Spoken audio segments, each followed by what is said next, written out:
అందుకనే ఈ యొక్క రాత్రికాల సమయంలో ప్రియమైనటువంటి సహోదరి సహోదరుడా, నువ్వెవరైనా సరే దేవుని దగ్గరికి వచ్చి దయచేసి నేను నీ దగ్గరికి వస్తా, నా పాపములను క్షమించమని కోరేవంటే చాలు, నీ జీవితము ధన్యంగా మారుతుంది. ఆయన దగ్గరికి రావడం అంటే బైబిల్ పట్టుకుని దేవుని మందిరంలోనికి వచ్చి కూర్చుని పాటలు పాడి కొంచెం విని దేవుని మాటలు విని వెళ్ళిపోతే కాదు, కానీ దేవుడు ఎంతో ప్రేమ కలిగిన వాడో అది గ్రహించి ఆయన దగ్గరికి రావాల్సినటువంటి అవసరం ఉంది.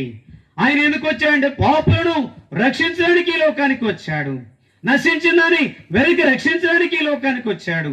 అందుకని ప్రియమైనటువంటి వారులరా, ఆయన నిన్న నేడు నిరంతరము ఏకరీతిగా ఉన్నటువంటి దేవుడు, ఒకే ఒక్క దేవుడు, పాపులను రక్షించడానికి వచ్చినటువంటి, పాపిని ప్రేమించినటువంటి దేవుడు యేసుక్రీస్తు వారు. అందుకని ఆయనకు ఒక పేరుంది, యేసుక్రీస్తు అందరికీ ప్రభువు, కొందరికి కాదు, ఆయన అందరికీ ప్రభువు.